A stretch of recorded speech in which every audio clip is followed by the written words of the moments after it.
Why God let you be born into a toxic family. The hidden spiritual assignment behind your pain. You didn't choose the family you were born into, but God did. And while that might be hard to believe when all you've known is tension, silence, or survival, it's not a mistake. There's a reason your soul has always felt different. Like you were meant for more, even when no one around you could see it. Maybe your home wasn't a place of safety. Maybe love came with strings. Maybe you were the one who kept the peace while your own heart broke in secret. And maybe, just maybe, that pain wasn't the end of your story.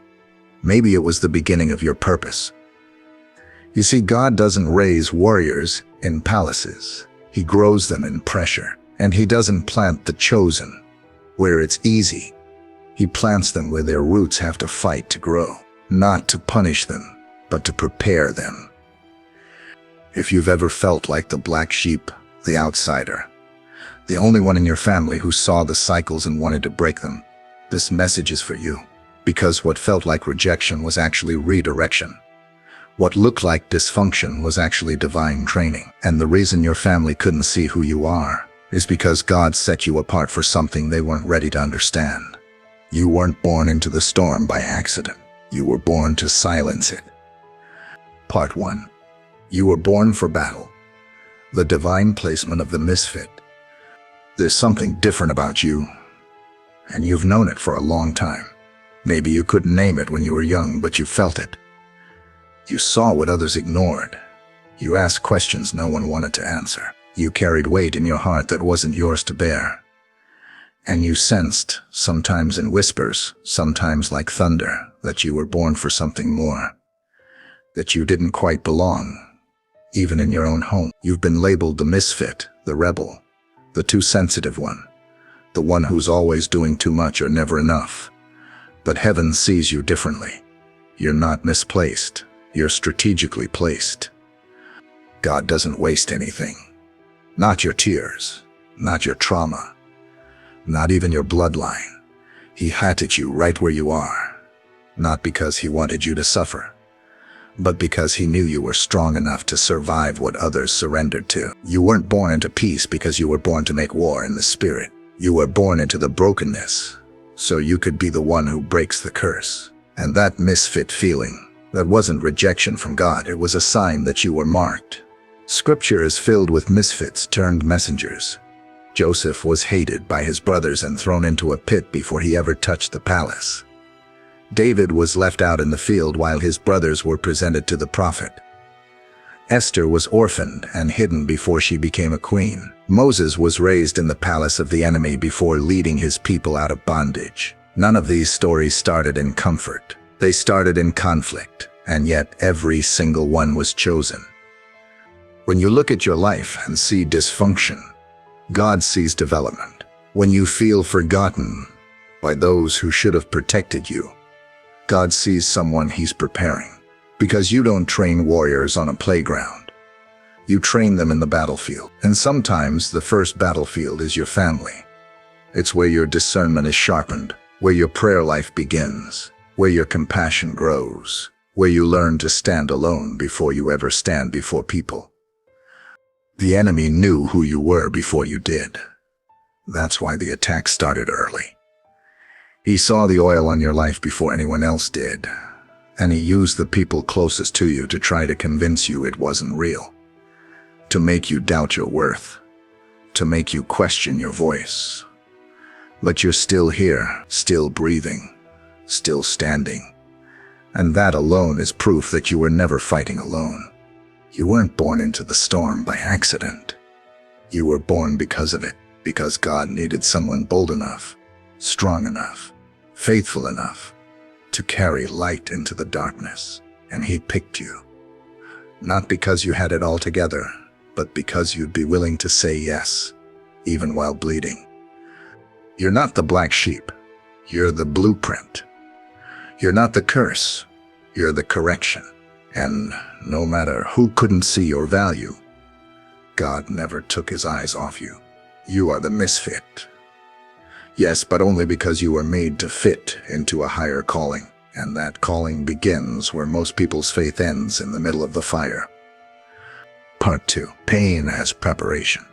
When broken homes build strong vessels, you don't just wake up one day with wisdom, depth, and discernment. Those things are formed in fire.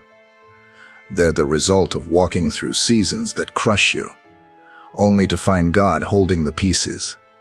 And for many, the first fire is the family you were born into. A place that should have been your covering became your classroom. A place where you should have been protected became the very ground that tested your spirit. But before you blame God for the pain, take a step back and look at what it produced. Pain was never meant to be your identity, but in the hands of God, it becomes your preparation. Brokenness in the home has a way of shaping people differently. It either hardens you or humbles you. It either makes you bitter or builds your backbone. And for the chosen ones, it builds something powerful. A heart that leans not on its own understanding, but on the voice of God. Because when the voices in your home lie about your worth, you either believe them or you go searching for the one who speaks truth. Think of David again. After he was anointed by Samuel, he wasn't crowned king overnight. He went back to the field, forgotten, overlooked. And then when he stepped into battle to fight Goliath, it wasn't just the giant that opposed him. It was his own brother, Eliab, who questioned his motives and mocked his presence. But David had learned something most people miss. Opposition isn't always from the enemy. Sometimes it's from the people closest to you, and it's still part of the process. You grow fast when love is missing. You pray deeper when peace is rare. You hear God more clearly when no one else is speaking life into you.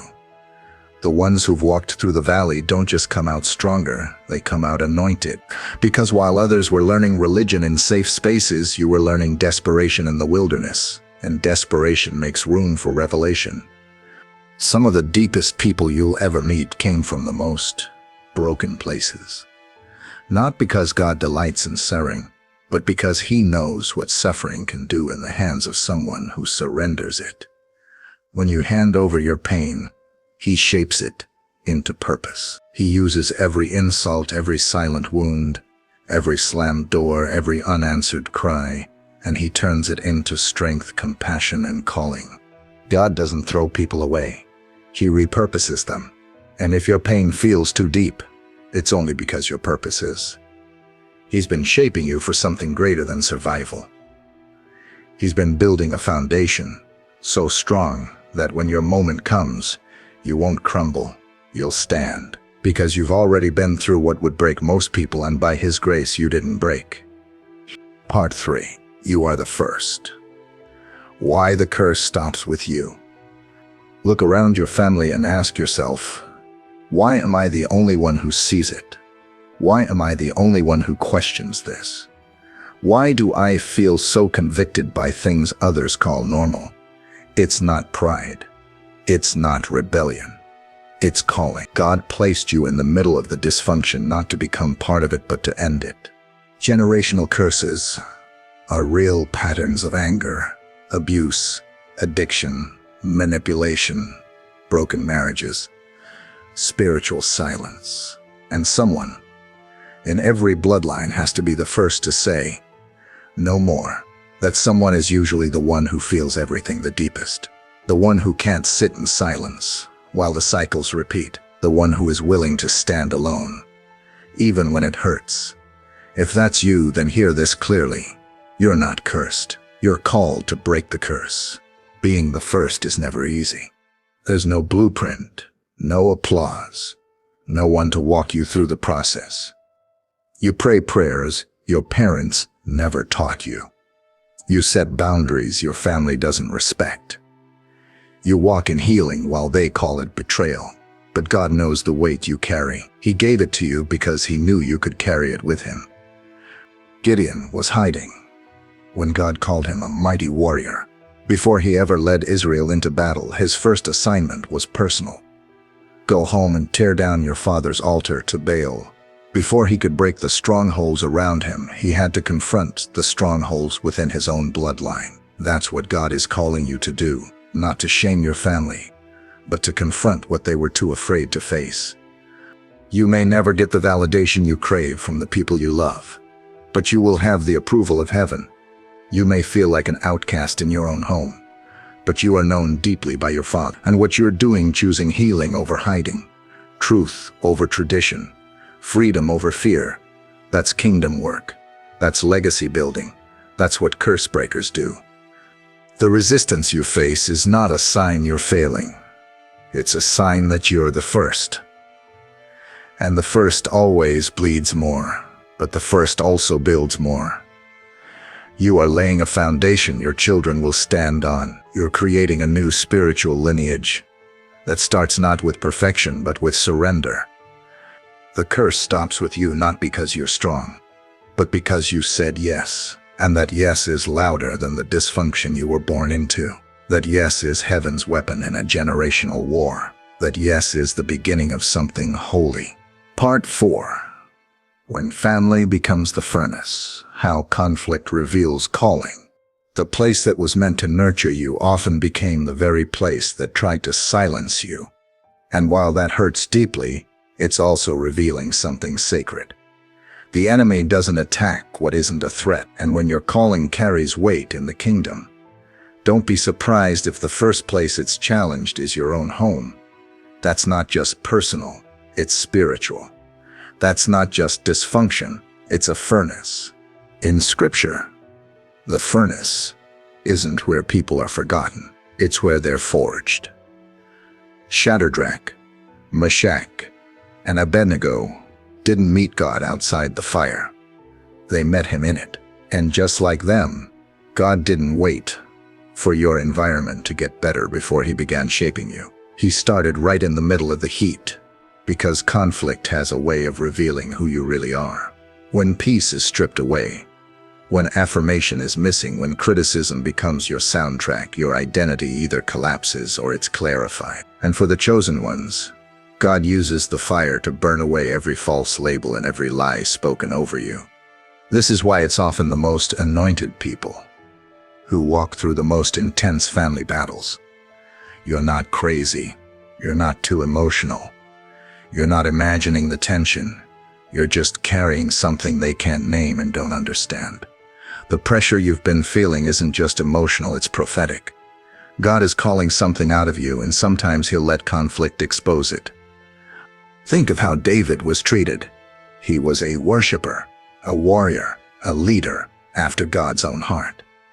But before any of that was public, he had to navigate private rejection. Not just from Saul, but from his own brother. When he showed up to fight Goliath, his brother didn't say thank you. He accused him of arrogance. That's what happens when your obedience exposes others' fear. People who aren't ready for change will try to reduce your calling to selfish ambition. But David didn't waste time arguing. He knew why he was there. And that's what you must remember. Your family might not understand your presence, but heaven does. Conflict isn't just opposition. It's opportunity. It shows you who you are when nothing else is safe. It teaches you to find your voice, not through applause, but through persistence. It forces you to lean into God in ways comfort never could. And in that place right there, in the tension, you discover a strength you didn't know you had. You discover the power of purpose, and slowly what the enemy meant to destroy you becomes the very thing that defines you. So if your family feels more like a battlefield than a blessing, don't shrink back. Don't believe the lie that you're too much or not enough. You were forged in fire, because your future needs someone who's already been through it. The calling on your life isn't light, and neither is the preparation, but it's holy, and it's real, and it's worth it. Part 5. Chosen but rejected. The spiritual pattern of the misunderstood. Rejection always stings, but it cuts the deepest when it comes from the ones who were supposed to love you first. When a parent sees everyone but you.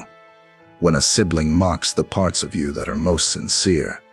When a home becomes a place where your voice is either silenced or twisted. That kind of rejection doesn't just hurt, it shapes you. And if you're not careful, it can shape you in the wrong direction. But God has a different intention for your rejection. In the kingdom, Rejection is never the end of your story. It's often the beginning of your purpose. Joseph was rejected by his brothers, not because he failed, but because he dreamed. And that's what happens when you carry vision. Vision threatens what others have learned to survive in. Joseph didn't provoke his family by doing anything wrong. He simply shared what God showed him. And that revelation offended their insecurity, so they threw him into a pit. But that pit didn't stop the dream. It started the journey. David was rejected too. Not by strangers, but by his father.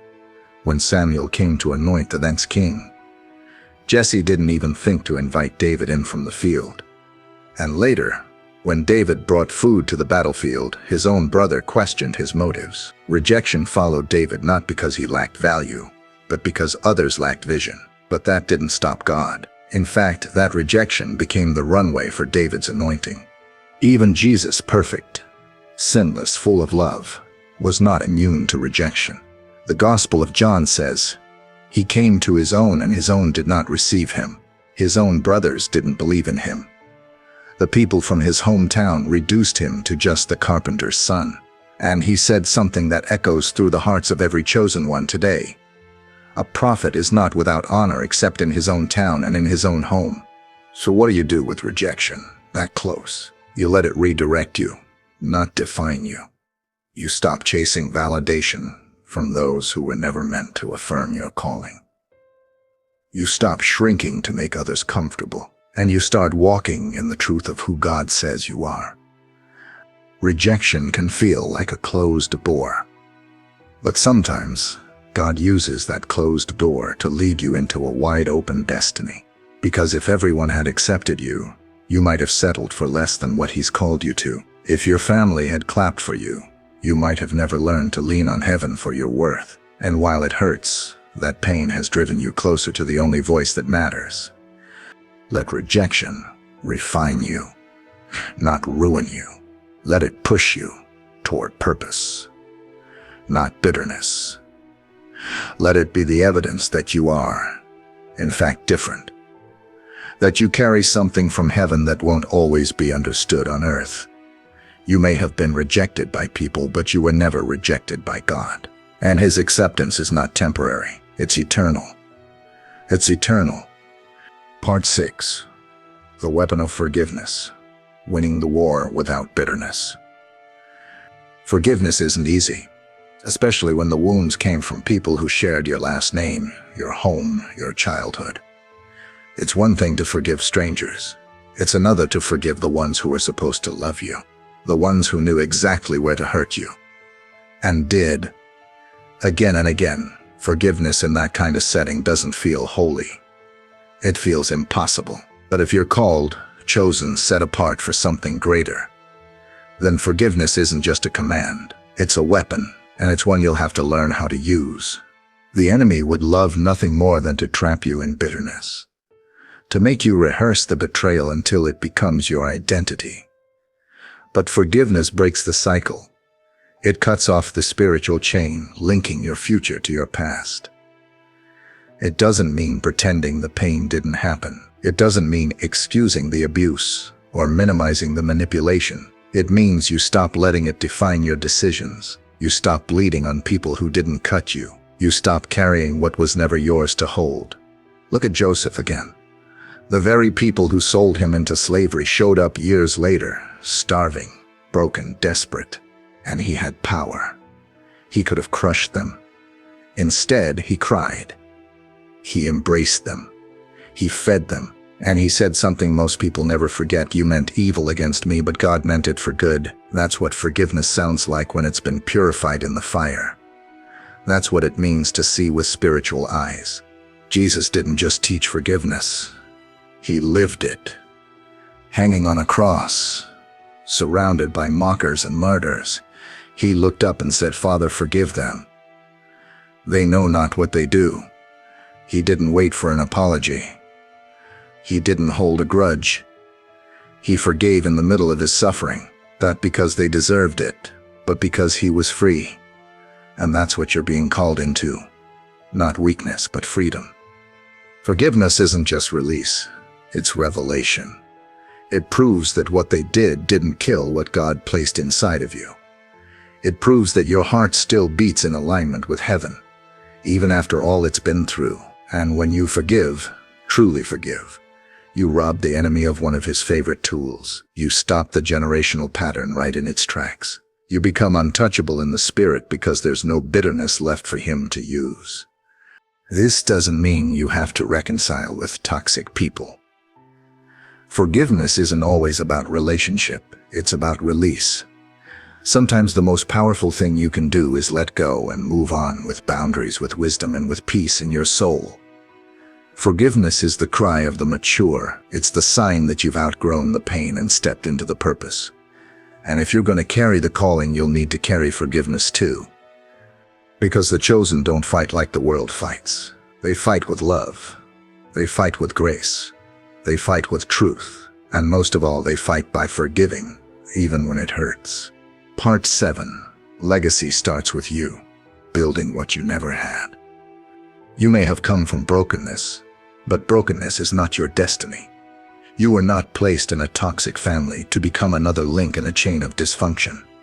You were placed there to break it, to be the first to choose healing over hiding, the first to walk away from generational patterns with your head high and your spirit whole. You were born to start something new. It's hard to build something you never saw. It's hard to parent with love when you weren't loved well. It's hard to trust when all you've known is betrayal. But just because it's hard doesn't mean it's impossible. God didn't choose you because it would be easy. He chose you because it would be worth it. Your legacy doesn't begin when you have children. It begins the moment you decide to walk in truth. The moment you say, I'm not repeating what raised me. The moment you stop normalizing pain and start pursuing peace. Legacy is about what you leave behind spiritually, emotionally, relationally. It's about becoming the person you always needed, even if no one did that for you. Look at Ruth. She didn't come from a godly family. She didn't have a righteous background, but she chose to follow God anyway. And because of that, she became the great-grandmother of King David. She stepped into a lineage she didn't come from and started a legacy she never expected. That's what God can do with one obedient heart. Even Rahab, labeled a prostitute by people, was seen as worthy by God. She protected the pies, trusted in a God she barely knew, and became part of the bloodline of Jesus. Her past didn't cancel her future. It positioned her for redemption, and that's what legacy looks like. Taking what the world calls shame and letting God turn it into story. You might not have grown up hearing, I'm proud of you, or I love you, or I see you. But that doesn't mean you can't be the one to say it now. To your children, to your friends, to yourself. You can be the voice that shifts the atmosphere, the presence that brings peace, the heart that loves unconditionally, not because you were shown how, but because you were called to. Legacy doesn't require a perfect past. It requires a willing present. And when you say yes to healing, to growth, to breaking cycles, you're not just changing your story, you're changing your bloodline. You're raising a new standard, one built on truth, on grace, on faith. You may have been born into pain, but you don't have to die in it. You may have started in survival mode, but God is calling you into overflow. What begins with you won't end with you. It will flow through generations. And one day, someone will say, because of them, our family changed. That's legacy. And it starts now with you. Part 8. It wasn't personal. It was spiritual. Unmasking the real enemy. It's easy to look at your family and think, they were the problem. The parent who withheld love. The sibling who tore you down. The constant criticism. The manipulation. The shame. It all feels so personal. And in many ways it is. But if you stop there, you'll miss the bigger picture. Because what's been happening in your life isn't just about personalities or broken people. It's spiritual. You were never just fighting dysfunction.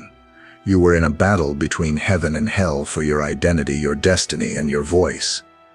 Ephesians 6:12 says, "We wrestle not against flesh and blood, but against principalities, against powers, against the rulers of darkness."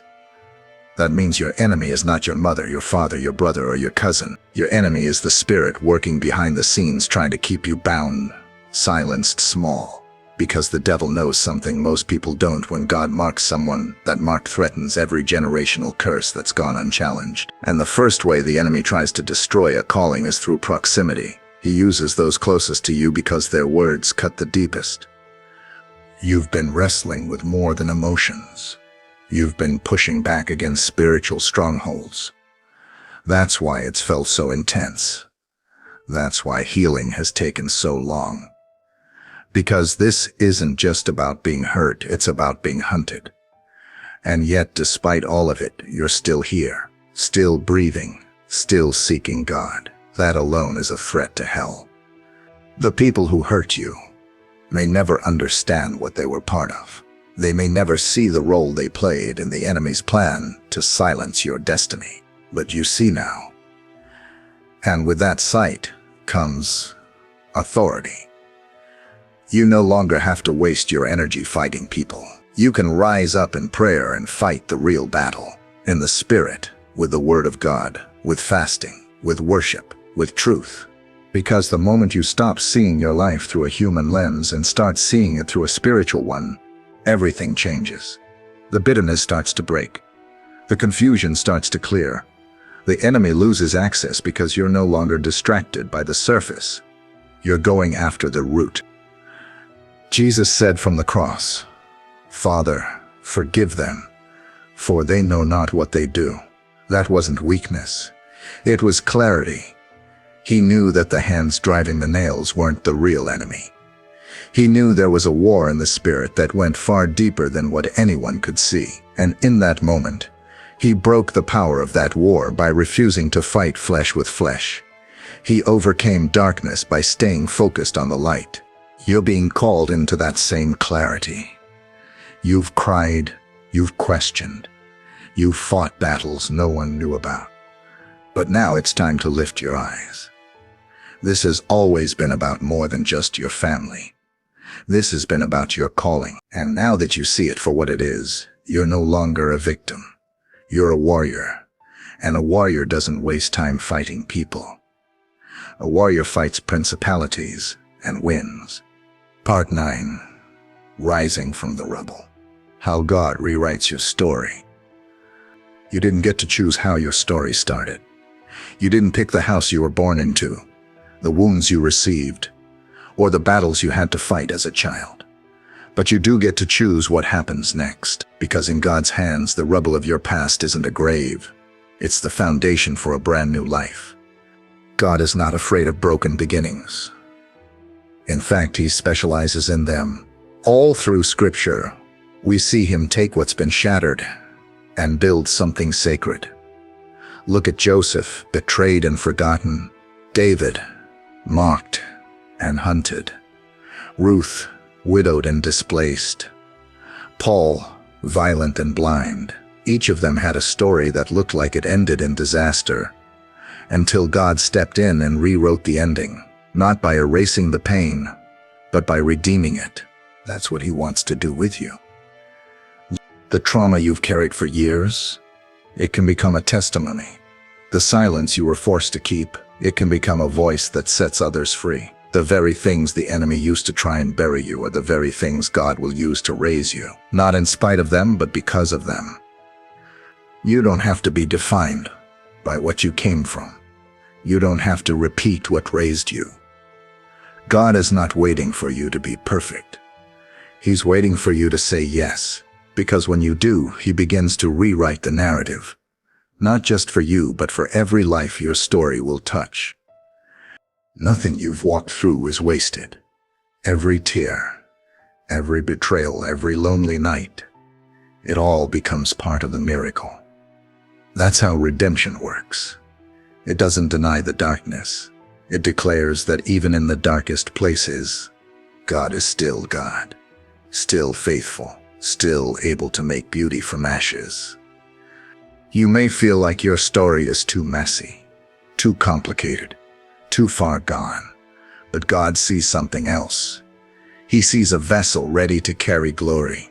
He sees someone who's been crushed, yes, but not destroyed, pressed on every side, but still breathing, still believing, still here. And if you're still here, it's because God isn't finished. There's a calling on your life that's bigger than where you came from. There's a future that doesn't look like your past. There's a testimony rising from your rubble, and it will speak of the God who takes what was meant to kill you and turns it into purpose. Your story is not over. It's just getting started. You weren't born into a toxic family by mistake. God didn't overlook you. He placed you, not to destroy you, but to develop you. The pain you've endured wasn't pointless. It was preparation. The rejection, the silence, the chaos. It was the training ground for the calling you carry. You may have been the misfit, the black sheep, the one who never fit in. But in heaven's eyes, you were always the one set apart. The one chosen to break the cycle, to shift the story, to build what no one before you could. That weight you've carried, it's not a curse, it's confirmation. You are not what your family called you. You are who God says you are. And the same God who saw you in the middle of the mess is the God who will finish what He started in you. So walk forward, not bitter, but bold. The family you came from doesn't define you. The legacy you're building does. And it starts now.